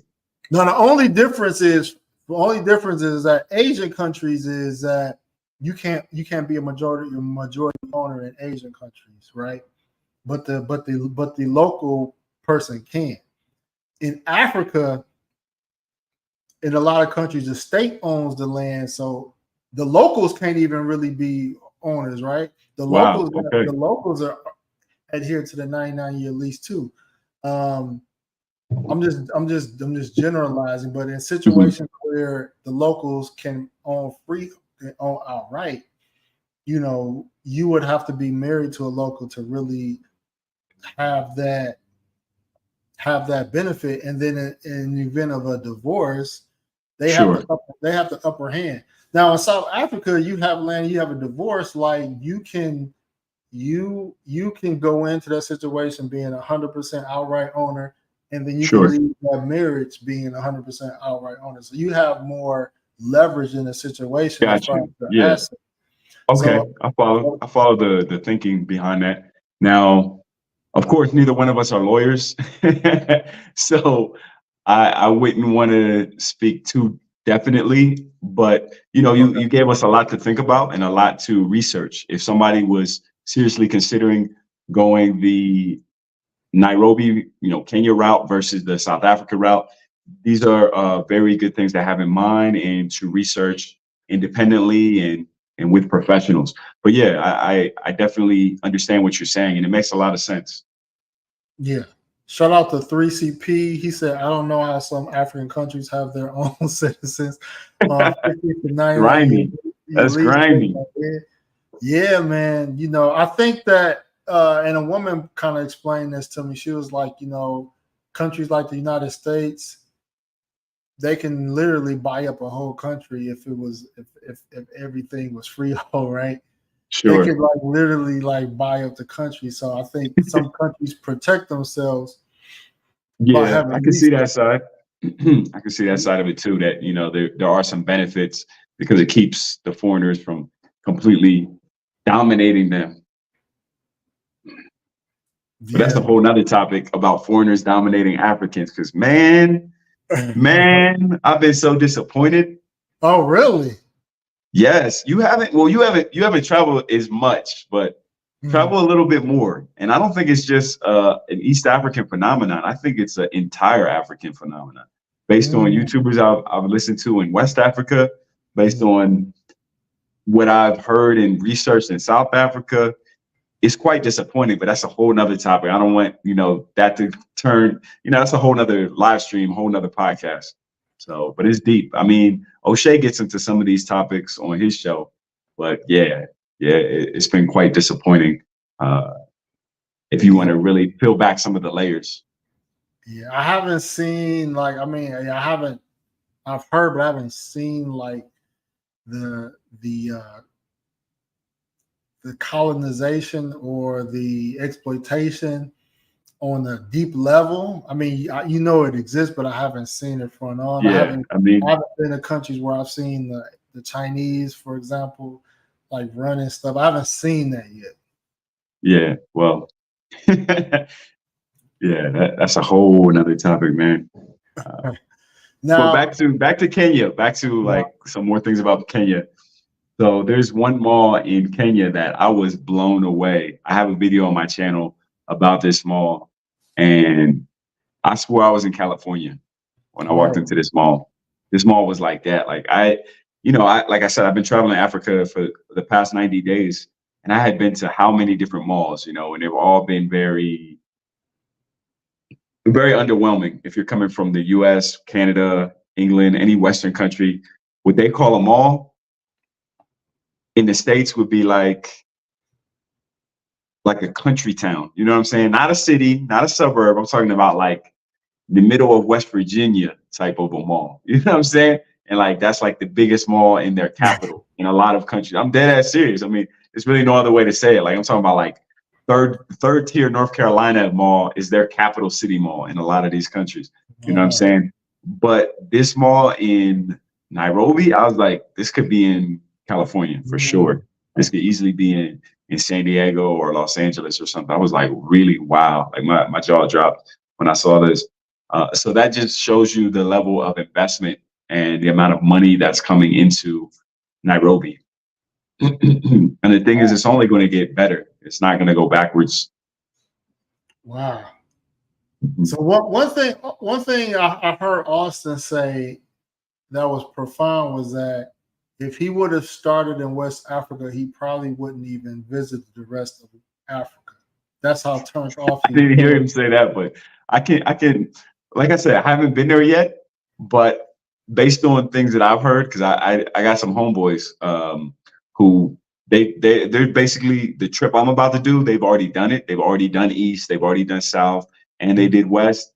And they just were like, it's just like, is this the same continent, right? Because of the differences, it feels like they should be their own separate continents. Wow. And yeah, there definitely are differences in infrastructure and value for money.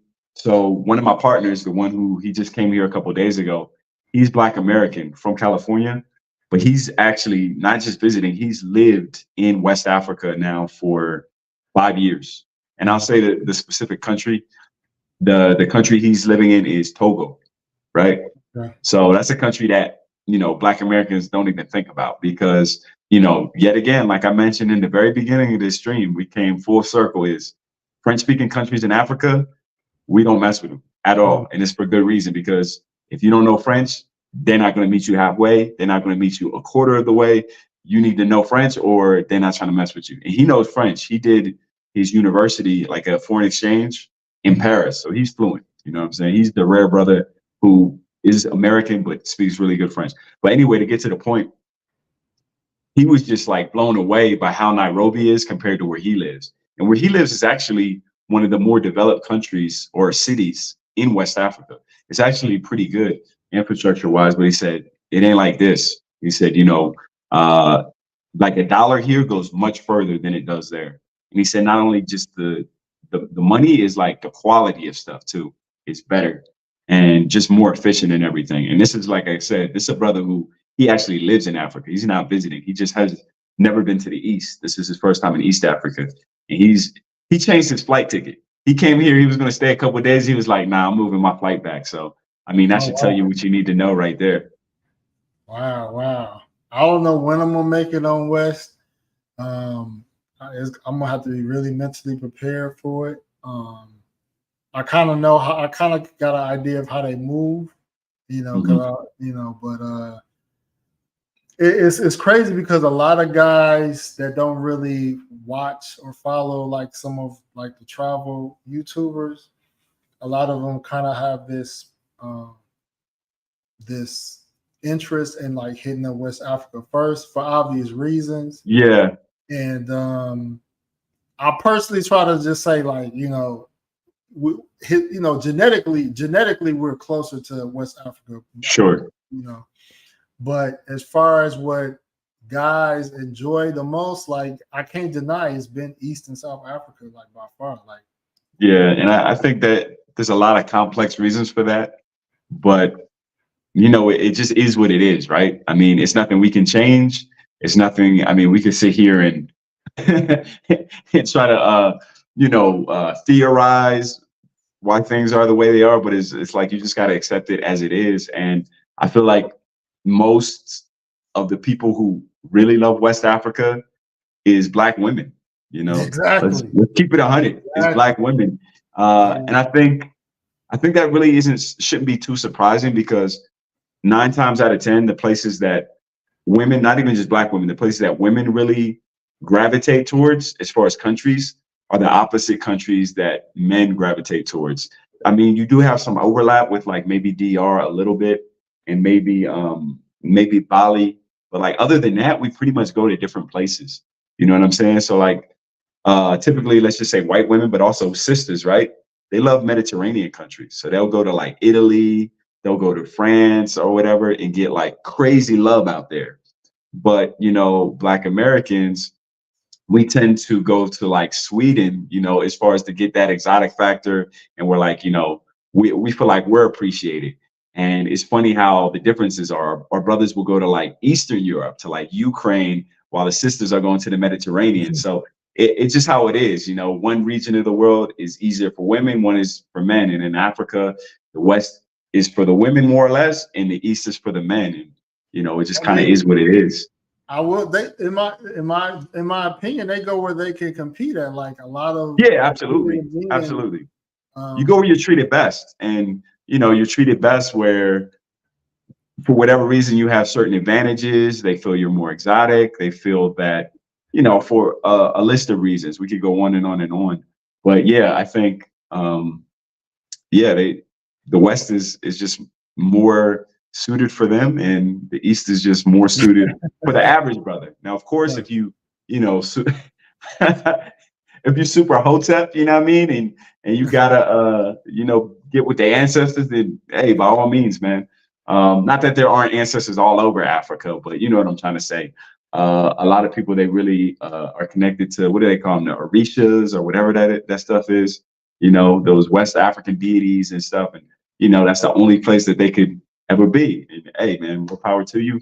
But for, I think, the average brother, the East is going to be a little more favorable to them, not only for women, but I feel like just culturally, like the connection, because from what I hear, like it's just more of a hustle. It's more of a grind in the West for various reasons. And the East has just always been kind of more laid back.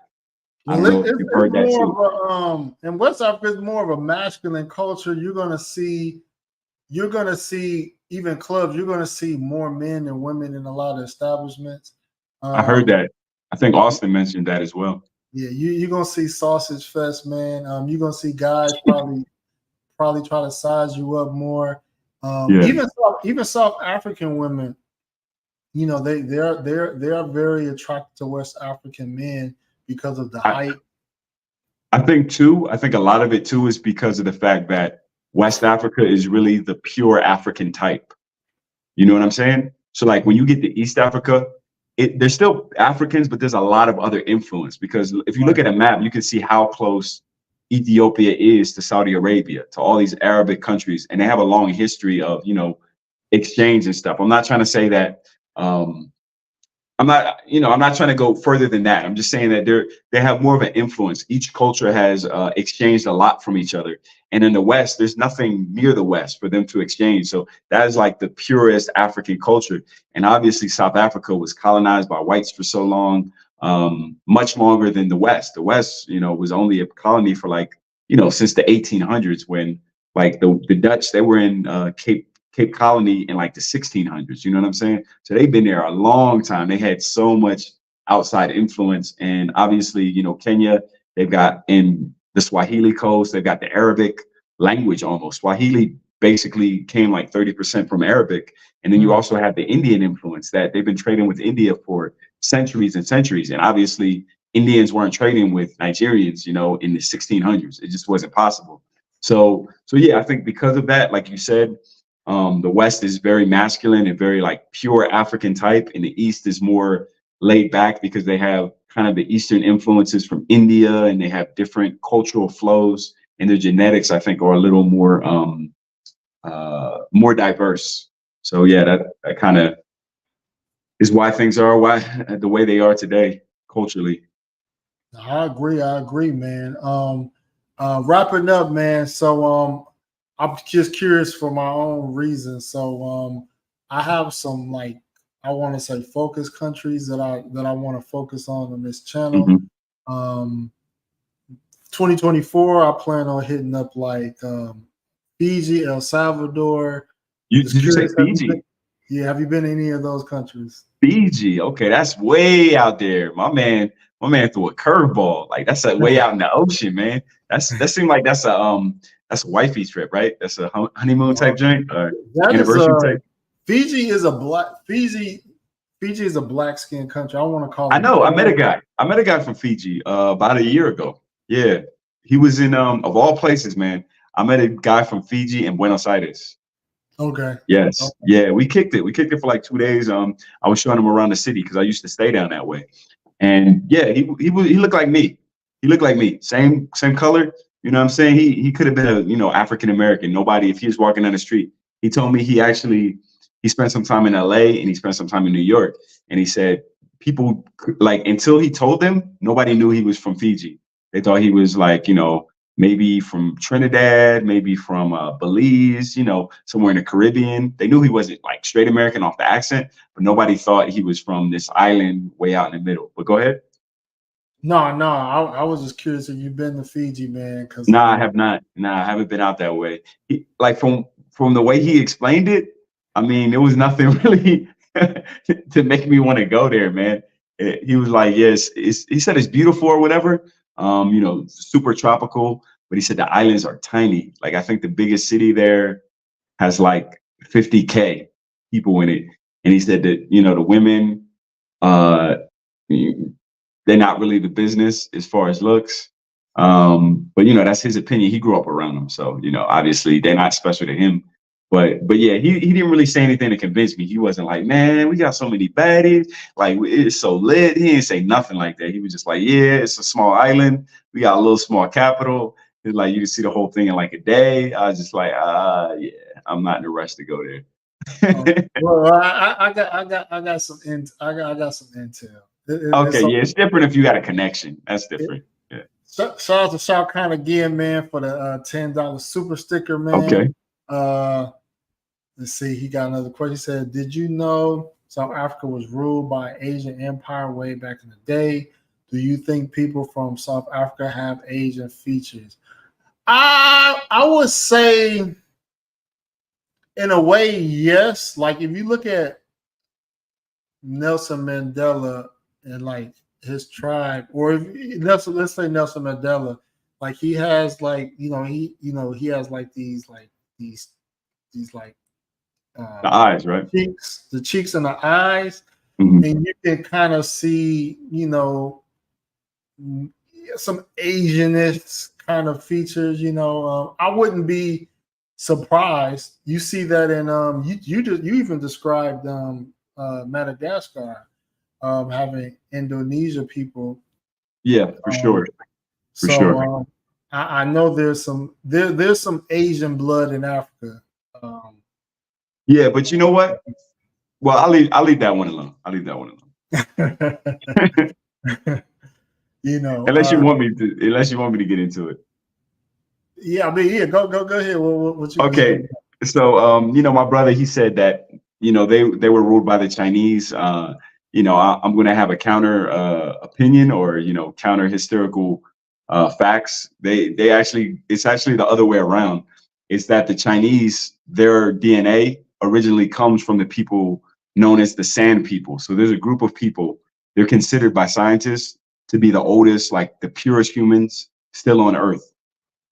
And this tribe is in South Africa. It's also in Namibia, and I believe it's in Botswana as well. And it's typically the northern part of South Africa and like the southeastern corner of Namibia, right? And these people, you can still find them living in the bush, right? And so these people have lighter skin, much, much lighter skin. They have their hair is like, you know, Afro textured, but it's a different Afro texture. It's hard to explain it, but it's very tight, like West African, but it's different. Like I don't know exactly how to describe it, but you can Google this if you're really curious about this. Google San, S-A-N, not sand like sand, no D, S-A-N people, right? And scientists have studied these people many times. And this is where Chinese people come from. These people didn't come from China. Chinese came from these people. These people spread across the earth. Like, you know, the theory, everyone came out of Africa, right? Right? Mhm. You know this theory? Yeah. So if everyone came out of Africa, that means every facial feature had to come from Africa. So the reason why Chinese people look like Chinese people is because there had to be a group of Africans who had those kind of tight eyes, right? And over time, of course, they diverged and their features changed a little bit, but some characteristics were still there. And you know, we could go on and on and on. We could talk about like the fact that I've been in Africa for 90 days, and I've seen more albinos in Africa than I've seen in my life in America, my entire life. I've seen more albinos. Not that I see them every day, but I've seen, like I said, more in 3 months than I've seen in my whole life. So the light skin features that you see in Europe, that came from Africa. The tight eyes you see in China, that came from Africa. Anything you can name, wide nose, thin nose, narrow nose, pointy nose. If you go in through the entire African continent from the bottom to the top to Morocco, you can find everything here. So it's kind of backwards to be like, China came here. No, Chinese came from here. So it's the end of my history lesson for today. No, I appreciate that. I appreciate that, man. So, yeah, man, I want to let every guys know, man. Jay Focus, man, like his channel Neek will be is in a title, man. You know, we covered a lot, man, in almost a 2-hour span. Yeah, you know, one thing we didn't really get into though, I think we kind of skipped over. We didn't really talk about Rwanda. Rwanda, man. We didn't really talk about it, did we? We got some time to get into Rwanda, man. All right, yeah, we'll end it on this one then. We'll talk about Rwanda a little bit. Appreciate the. He came through again, yeah. Man, the homie, man. So Rwanda, man. So obviously I haven't been. Austin really wouldn't rave too much about it. I do have some homies that had a lot of good things to say about it. I've seen some beautiful women out of Uganda. Rwanda. Sorry, Rwanda. Yeah. I've seen some attractive women out of Rwanda.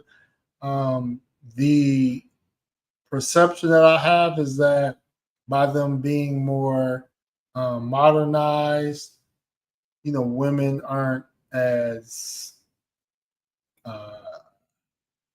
I don't want to say this word. Nah, say it, man. Talk your talk. Women not as you ain't gonna get in trouble here, man. It ain't that many people watching. Women aren't as easy, I should say. Hey, you know, that's fair to say. That wasn't my experience. That wasn't my experience at all. I'll say that to me, you know, first off, every guy is different, right? Mm-hmm. I don't look like you. You don't look like Austin. You know, we come with different energy. We come with different expectations. So, you know, for whatever reason, certain people are gonna vibe more with a certain place. And that's beyond us, you know, just being black men and saying, you know, all black men are gonna love Colombia. That's not necessarily true. You know what I'm saying? So I think you got to kind of look at the individual, and you also got to look at how much time you have in a place. Because I think I mentioned earlier, what country was I in? I mentioned it was a country I was in, and I was only there for like 4 or 5 days, right? So whatever impression I have is going to be very surface level. You know what I'm saying?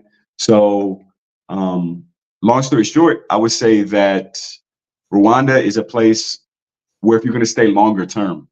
So if you only got a week, like don't even go to, I won't say don't go to Rwanda, but I'll say adjust your expectations. You know what I'm saying? If you go to Rwanda for a week and you're thinking it's going to be DR, or if you go to Ethiopia for a week and you think it's going to be DR, then, you know, that's your fault. You didn't do any research. But at the same time, I would never tell a brother who was interested in Ethiopia or who was interested in Rwanda to like, don't go there. You know, you're not going to get no play, because, you know, that's not the whole story. You know, it's going to depend on the individual. You know what I'm saying? Some brothers, have a different type of game. You know, there's not only one type of game. There's many different types. And I feel like sometimes we get a little bit, you know, too much into like tunnel vision. Like, oh, you know, this guy had this experience. He's black. It's going to be the same for me. Like, nah, that's not always the case, man. You know, that's a good because point. look, man, look, I put it to you like this, man. Me and you, we could be from the East Coast. We could both go to Chicago and you might get more play than me. You know what I'm saying? That don't mean Chicago is trash because I come back and I'm like, yo, they wasn't giving me no love out in Chicago. It's like, well, they wasn't feeling the dreads in Chicago. You know what I'm saying? Or like whatever else. It could be so many different factors. You know what I'm saying? And then me and you, we could hit up the Bay Area and they feeling me more. You know what I'm saying? So you just gotta look at it like that. I don't like in my experience, I don't feel like they're more conservative than pretty much anywhere else. I feel like if they feeling you, if the vibe is right, is going to be how it should be anywhere. You know what I'm saying? But if they're not feeling you, then it's just like if they're not feeling you anywhere. You know what I'm saying? Or if you didn't know the right places to go to anywhere. You know what I'm saying? So that's pretty much how I'm gonna break that one down. Now, as far as the weather there, man, the weather to me is the perfect weather. Oh, wow. And I've said better than Burundi, better than Uganda, better than Kenya, better than Ethiopia. To me, you're not topping the weather. Shit, better than Medellin to me, bro. Like, Medellin is perfect. No, it rains too much in Medellin. Okay. To me, I think honestly, I think Kigali is probably the best weather in the world. For me personally. Some brothers like it more dry, some brothers like it more hot, some brothers like it more cold. But for me, I don't think I've been anywhere that beat the weather in Kigali. But Medellin is the same 365 days a year. It rains a lot though in Medellin. When did you go to Medellin? You don't remember the rain? No, it does rain. But I'm saying that in Colombia, it's good. It's very good weather. I will say that it's very good. It's very good. But to me, it was a little bit better. There's no seasons in Colombia, though, whether you're in Cartagena, Bogota, Cali. True. Medellin, Well, there's a rainy season. There's rainy season though. But temperature wise, temperature wise, it doesn't change. That's very true. And it's the same in Kigali. Temperature wise, it's the same all year. I mean, it might go down 2 degrees or something like that, but for the most part, it's consistent throughout the year. I'm about to look on my little website I look at, man. Now they do have a rainy season too. I will say that, but I've only gone during like, you know, when it's drier or whatever. And to me, if you go in the summertime, I don't think you can beat it. And definitely in Africa, you can't beat it. Not in East Africa, no. That is a good. You see, it doesn't drop that much at night. And it's not hot at during the day, so you don't need air conditioning. You don't need heating. You don't need anything there. You could wear shorts all day. You could wear pants all day. Whatever you feel comfortable in. That's how I was doing it out there. Yeah, it does look pretty consistent. It's nice, man. I'm telling you, it's nice. So beyond women, like for quality of life, I like it a lot. I want you to answer this question, man. All right, go for it. Shout out to RE Appliance Repair, saying people of South Africa. Exactly. Yep. Google it. Somebody asked a question. I don't want to say somebody, but where the homie at? The homie asked more fortune. He had asked earlier, how's the environment, infrastructure, women of Burundi? Okay. So I got a bunch of videos on Burundi coming up on the channel probably later this week. So if you haven't subscribed already, I would say subscribe. Because I've got, like I said, several videos. You're going to see me walking around Burundi. You're going to see me talking to women in Burundi. You're going to see me at the end giving my opinions, breaking everything down. Way more than I can do right now. But I'll say the short version is Burundi, the women in Burundi are the same ethnicity as in Rwanda. So if you like the look of Rwandan women, it's the same thing in Burundi, right? So that's first off. Second off, as far as the infrastructure and stuff like that, watch the videos. You're going to see exactly how it is. More than I can tell you. I can sit here and tell you it, but it's another thing to see it. So you're going to be able to see everything. And I hope that answers your question.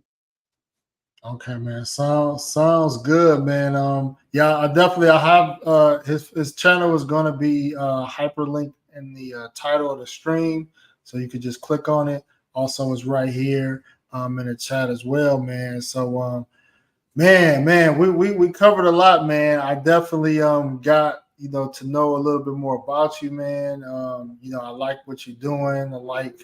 I appreciate the knowledge that you obtained, man. You have a good understanding on, Africa and other places, man. So I definitely want to have you on the No Excuse channel, man, on the Afro Sundays, man. And we could talk about some other things as well, man. But in closing, man, give us your opinion, man, why black men won't be able to say no to Kenya. Was there one more question? Because I thought there was one more. I thought there was one more at the end. Was there one more? No more questions. Oh, that was it. We got them all. Okay. Yeah. Okay. So, man, why brothers are really going to be attracted to these two places? Wow. I mean, why wouldn't they? Like, you check so many boxes. You got a little bit of something for everybody. No matter what your flavor is, I feel like you can find it here. That's been my experience. And,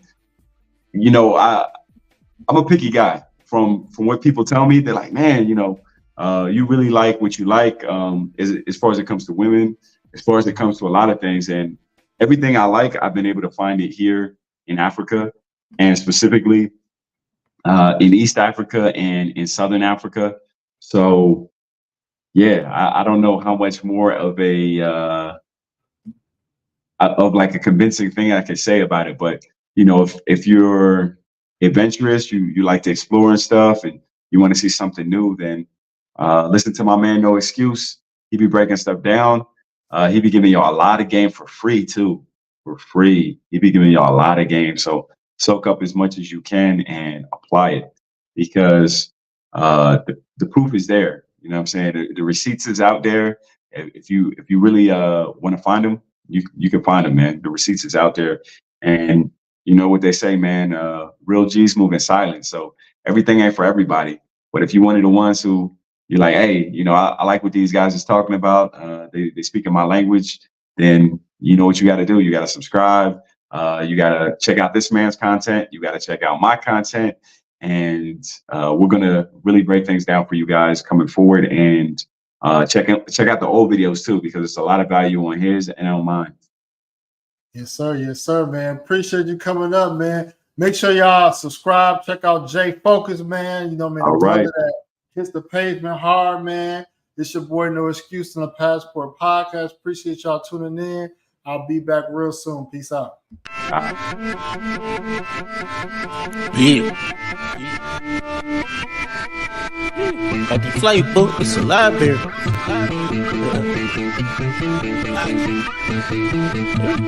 I'm in the deal. Just took a flight to Bora and foreign parts like foreigners. Berry on her. Up in France, bitch, bonjour. I been come to go so we going Paris tomorrow. Only Paris we carry, spin at the mall. We doing the same alone. My diamonds be saying, add some more change. That's the same alone. Dripping all the way from home and saying the wrong. Got the flight book, it's a library. We ain't flying solo. Tune in to the show. It's the Passport Bros. No Excuse Entertainment. Jay Slay on the show. Turn it up some more. It's the Passport Bros.